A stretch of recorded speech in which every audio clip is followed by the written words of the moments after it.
Capítulo 16.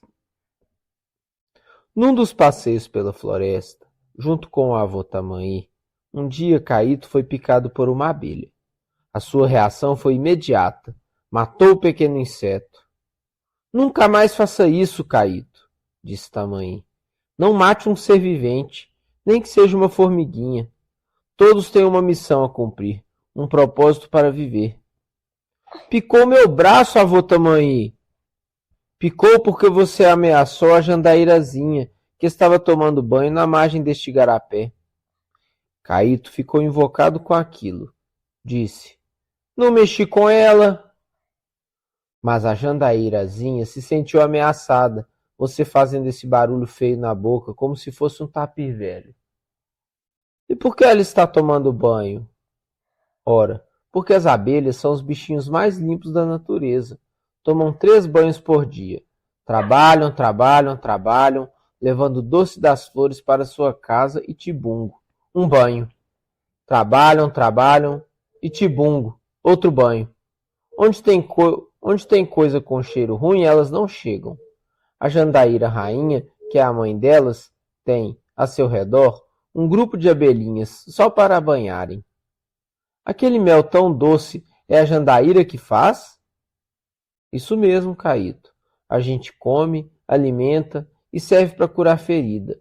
Sua mãe Nunzi não curou uma topada no seu dedão do pé com o mel da jandaíra? Foi, curou. A picada está ardendo, avô Tamaí. Vamos ali que vou passar uma folha de ucuqui no seu braço. A dor desaparece logo. Por que as abelhas fazem mel? Porque é a missão delas, o propósito da sua vida, como já disse. Mas não são todas que fazem mel. Essas abelhinhas que você está vendo, indo no rumo daquele tronco velho de árvore, apenas carregam o pozinho doce das flores. E quem faz o mel, avô Tamaí? São as abelhinhas novas que fazem o mel, as abelhas curumins, que têm entre 4 e 14 dias de idade. Engraçado! Caíto sorriu com mais aquele segredo da natureza que lhe era revelado. É engraçado e útil, disse o velho. Ao mesmo tempo que elas se alimentam com o pozinho que as outras trazem, fazem o mel, que já sai transformado de flor, a mel da barriga delas.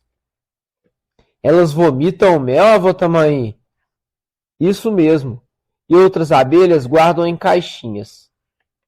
E a mãe delas, a jandaíra rainha? Está lá dentro, só pondo ovos e sendo banhada pelas abelhas guardiãs, e alimentada com um mel especial. Caíto, cada ser vivente, cada bicho é o que é, tem a sua própria natureza, o seu próprio comportamento. Cada vida está ligada a tudo, pois tudo é tudo e uma coisa só. Como disse o velho Quantitá, isso acontece para que na diversidade possam viver todos na harmonia. Caíto pensou então naquele primeiro homem branco, caído do lado podre de Mavutiniim, e perguntou, e o Caraíba, de arma de fogo, avô Tamaí, também faz parte de tudo? Faz, mas ele é uma aberração. Aberração? O que é isso? É uma coisa deformada, que nasceu de uma deformação. Por isso é que ele é contra a natureza. Corta as árvores, mata os bichos, suja os rios e toma nossas terras. E Mavutiniim não faz nada, avô Tamaí? Esta é uma pergunta difícil, Caíto. Eu mesmo fiz esta pergunta ao pajé Quantitá, e me aconselhou a perguntar ao pássaro sagrado, Sepacuru, que é imortal. E o que ele disse? Disse que Mavutiniim não interfere porque o Caraíba é mais uma experiência que ele está fazendo na criação. Assim como criou o guará e a onça-pintada, que vivem do sangue de outros bichos, criou também o coelho, que só come relva e raízes. O Caraíba é o bicho de sangue que fala, saído do seu lado podre e do ventre de um camaiurá. Assim, Mavutiniim espera que o homem branco, um dia, volte a ser o que era, um curumim de pele tostada e sem maldade, quando a ferida do braço esquerdo de Mavutiniim estiver sarada. Assim, um dia, tudo voltará a uma coisa só, como eu disse e como falou o velho Quantitá, para que na diversidade e sem mais a presença do homem mau, mas todos possam viver em harmonia. Capítulo 17. À noite, ao redor da fogueira, Caíto pediu a Tamaí que lhe contasse uma história sobre as abelhas, e perguntou logo: no começo de tudo, quando apareceu Camaiurá, elas já viviam? Já viviam, Caíto, e até ajudaram a reflorestar a terra, num tempo de muita seca, quando toda a vegetação estava se acabando e, por isso, os bichos sem alimento estavam também morrendo. O grande Mavut-Sinim viu aquilo e perguntou por onde andava Telepino, o deus da vegetação, e por onde andavam as abelhas, que trabalhavam a seu serviço, orientadas por ele, para manter as plantas sempre se reproduzindo e as flores sempre vivas? Eu já disse isso, Caíto, mas não custa repetir. Cada coisa da natureza é guardada e vigiada por um deus, cada qual recebendo missão direta de Mavut-Sinim, o deus maior. Telepino era o deus e guardião das plantas, da vegetação, mas por alguma razão, até então desconhecida, ele se irritou e deixou a terra ao abandono. E as abelhas foram despedidas do seu emprego, como se diz. Ficaram nas suas casas, só se alimentando do mel que tinham em reserva. A ordem de Telepino, que era um deus, tinha que ser cumprida. E ninguém sabia onde estava Telepino, com seu aborrecimento. Mavut-Sinim, mesmo com todo o seu poder, não sabia dizer onde estava Telepino. Pensou nos píncaros das montanhas e mandou o gavião-rei à sua procura. Ele era rápido, tinha grande poder de voo e enxergava de muito longe. O gavião-rei andou pelas montanhas mais altas, como mensageiro de Mavut-Sinim, e nada, Telepino sumido. Caíto interrompeu Tamaí de repente. Avô, não é do gavião-rei que tenho de tirar a pena vermelha para passar de curumim a homem, de Pepcaag a Pembe? Assim será, Caíto, mas primeiro você vai ter que merecer o diadema de Japu e a braçadeira Araviri, de penas azuis de Arara. Primeiro torna-se um Camaiurá e depois um guerreiro verdadeiro. Bem, como ia dizendo, o gavião-rei não conseguiu encontrar Telepino. Desceu aos abismos mais fundos e escarpas e rochas fendidas pelos antigos vulcões, e nada. Até o ninho dos condores nos Andes foram vasculhados pelo Aoki. E nada. E também o ninho do gavião pescador. E nada. Mavut-Sinim, que não morava sozinho e tinha uma companheira, como lhe disse, a dama dos deuses, fez uma consulta a ela. As mulheres não são sábias, mas são astutas, ele pensou. A dama dos deuses, realmente com grande astúcia, respondeu: Você não é Mavut-Sinim, o deus dos deuses? Por que não vai você mesmo procurar Telepino?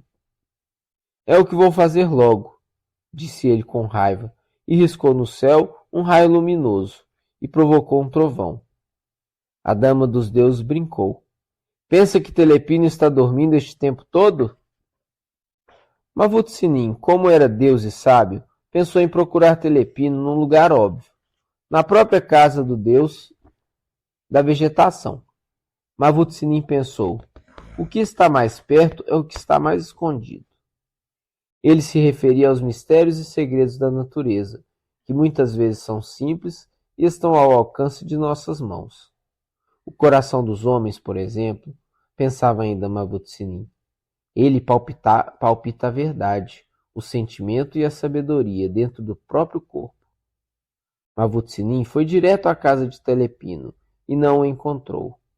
Na casa de Telepino tinha apenas uma velha cabra preta, que berrava sem parar, os olhos brilhando no escuro. Ela quer me dizer alguma coisa, pensou Mavut-Sinim. E então deu à cabra o dom da palavra, que ele mesmo ensinará aos homens. A cabra falou logo. Telepino está em grande dor, sujo, e não pode se levantar. A sua grande dor se chama desilusão. Mas onde está Telepino? Gritou o deus Mavut-Sinim, pela voz de um trovão forte. Não sei, disse a cabra, só sei do que ele sofre. E este sofrimento, esta grande dor, que chamou de desilusão, foi causada por quê? Ora, Mavut-Sinim não sabe?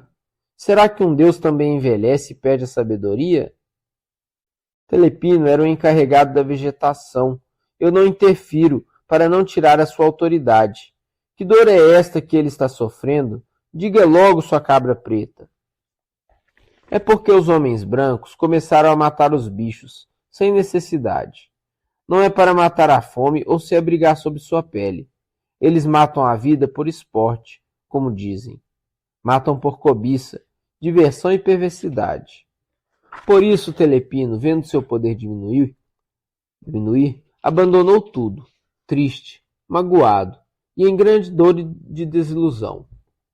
Foi ele quem tinha ensinado aos homens, através das abelhas, o valor da vegetação, das plantas, do equilíbrio de bichos e vegetação.